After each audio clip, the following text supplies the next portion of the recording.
So hi guys, welcome back sa ating YouTube channel mga katropa. So talaga naman, laging pinag-uusapan yung tungkol sa mundo ng mga katatakutan, kababalaghan at kung ano-ano pa. Isa sa mga kwento na talaga namang patok na laging pinag-uusapan mga katropa ay tungkol dun sa kwento tungkol sa mga aswang, lalong-lalo na pagdating ng piyestahan. So ngayong araw na to, pag-uusapan natin aswang. Yan ang pinakasikat na kwento ng kababalaghan dito sa Pilipinas. So ang ikukwento ko ngayong araw na to mga katropa is yung tungkol sa karanasan ko dun sa tinatawag nila na ik-ik. So yung bata pa ako, mahilig kasi kaming mamiesta at umasyal kung saan-saan. So isang beses nayaya ako na mamiesta dito sa party ng Quezon. Beses mga katropa, nayaya ako na mamiesta dito sa bayan ng Tiaong. Ang Tiaong kasi noon hindi pa katulad ngayon na maunlad na, marami ng mga malls, marami ng mga kalsada, meron ng mga diversion road. Dati hindi ganoon. Dati mapuno, magubat, at talaga namang yung bahay layo-layo. So isang beses mga katropa na miesta kami. And sa pamimiesta namin, meron kaming kasama na buntis, dalawang bata, which is kasama rin ako, bata pa ako noon. And maliban sa dalawang bata, meron kasama pa ako, and isang lalaki, yung asawa niyong buntis, and isa pa na binatilyo. So ibig sabihin, 6 kami mga katropa na magkakasama. And nakarating kami ng Tiaong mga 6 o'clock ng gabi. Noong mga panahon na yon, medyo maliwanag pa. Kasi dati yung 6 o'clock, medyo maliwanag pa dahil nga nasa daan pa kami sa main highway.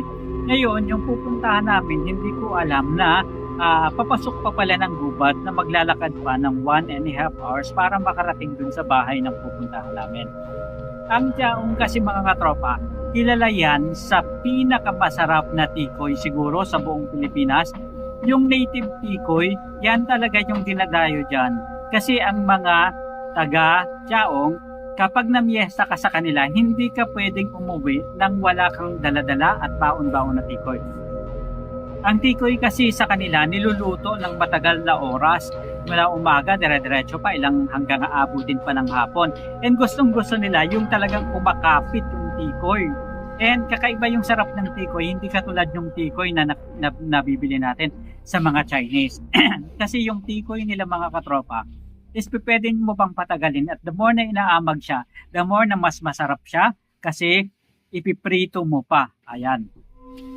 So, eto na nga, pag punta namin sa highway, wala na kaming masakyan kasi uso yung sumasakay pa sa kalabaw. May kasama kaming mga katropa na buntis.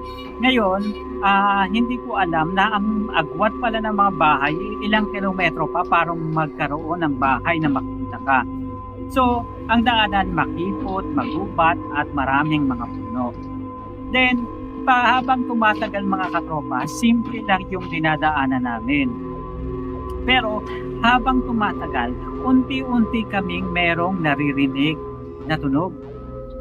And, ang dala-dala lang namin mga katropa ay yung tinatawag na paywa. Ito mga katropa, yung dahon ng puno ng nyug na na binabalot na ganyan, tapos yun yung sisindihan. Kasi dati, uso yung flashlight, pero isa lang yung dala namin na flashlight at masyadong mahina. Hindi niya kaya yung sobrang kadiliman ng gubat. Kaya, uso yung merong mga dahon ng puno ng nyug, and yun yung sisindihan at sisilaban, yun yung hawak-hawak namin na sulo. Ngayon, habang tumatagal kami mga katropa, papasok ng papasok, padilim ng padilim, unti-unti kaming nakakaramdam ng lamig. And maliban sa malamig na simoy ng hangin, na mararamdaman mo talaga yung hampas ng hangin sa iyong mukha, and gano'n na rin mga katropa, nakakakilabot. Kasi nga, sobrang dilim and sobrang lamig. Plus, meron pang mga pangilan-ilan na alulong ng mga aso. And maliban dyan, isang bagay na talagang nakakapagtaka, yung ik-ik na tinatawag mga katropa, habang tumatagal, lumalakas ng lumalakas yung tunog na nararamdaman namin at naririnig. Ik, ik, ik, ik, ik. Hanggang sa paraminan ng mga parami. Mga katropa, kinikilabutan ako sa kwento na to. And hanggang sa sabi yung lalaki ni yung tito yung tawag namin pero hindi namin kamag-anak mga katropa, kapitbahay lang actually namin. Sabi ng tito na tawag namin is bilisan natin, pero wala siyang ibang kinikwento, basta ang sabi niya bilisan natin para makapunta tayo sa bahay ni ganito. Nakalimutan ko na yung pangalan kung kaninong bahay yon, para makarating tayo sa bahay ni ganito. Ngayon mga katropa, bigla kami nagmadali. And hindi ko na mamalayan, tumatakbo na si Tito. Ayan. And yung kasama naming buntis, tumatakbo na rin. Pero wala silang kwento. Pasasabi lang nila, tumakbo at bilisan yung lakad. So hanggang sa nakarating kami mga katropa, dun sa bahay na tinigilan namin. Pero hindi pa talaga yung destination namin. Sobrang layo pa. And dun sa bahay na pinuntahan namin, tumunog yung palakas ng palakas. Hanggang sa nakapasok kami dun sa gate. Hindi naman gate siya mga katropa, kasi ibig sabihin ng gate noong mga panahon na yon is yung bakod. So, bilisan kami, takbuhan na kami. Sabi, bilisan nyo. Syempre, mahirap nang mahuli mga katropa. Kahit na may dala-dala kang sulo. Ayan. So pagpunta namin doon, sabi namin, bakit kailangan natin bilisan ang hirap-hirap maglakad kasi nga gubat-gubat pa. Tapos yung damo may ano-ano pa siya, may parang tubig-tubig na kasama kasi nagmo-moist. Ayan.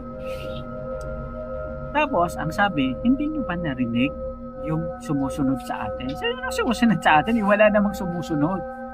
Yung ek-ek na naririnig nyo. Ek, kasi may kasama tayong buntis. Yun lang mga katropa, lalo kaming kinabahan. Sabi nila, aswang daw yung ganon, pero in the version of ek-ek. Kasi yung ek-ek is yun daw yung gustong-gusto nilang yung amoy ng buntis at saka ng bata. Kasi napakabango raw yun sa kanila mga katropa. And yung ek-ek is, sabi ko, bakit naman tayo susundan? Nakadamit naman. Yun pala mga katropa, yung half sleeve, uso kasi yun parang saya siya na sinusuot sa loob ng saya pa ng girls na tapos yun pala, hinubat yung kasama namin na buntis. At yun pala yung pinangpatong sa ulo niya para hindi siya mahamugan. And yun daw yung mabango. Tapos alam mo mga katropa, yung ginawa sa amin, yung tao na pinuntahan namin, yung bahay, binigyan kami ng mga bawang, ayan, at asin. And sabi namin, bukas na kaya tayo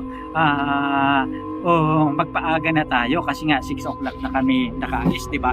So siguro by that time nakapaglakad na kami mga katropa ng mga 8:30 na yung time na yon. So ibig sabihin from 6 o'clock, 6:30, 8:30, halos mga ilang oras na kaming naglalakad. And after nyon, ayaw pumayag ng mga kasama namin na hindi kami dumiretso dun sa tutuluyan talaga, which is bahay rin nila.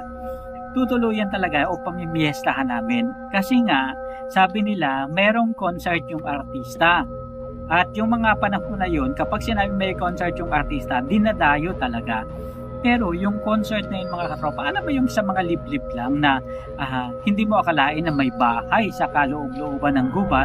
And then yung gubat is meron palang mga basketball court doon na yung made of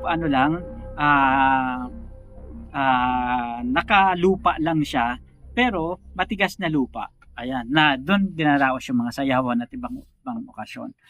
So ayun na nga. Paglakad ulit namin mga katropa, dahan-dahan kami. So, kumuha ulit kami ng mga pilapil, yung mga pangsulo, and yun yung gagamitin na pang-ilaw namin.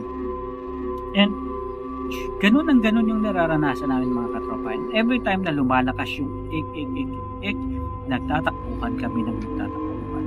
So, isa yun sa mga karanasan na hindi namin malilimutan. And the time mga katropa na malapit na kami dun sa bahay ng pupuntahan namin, lalong lumakas.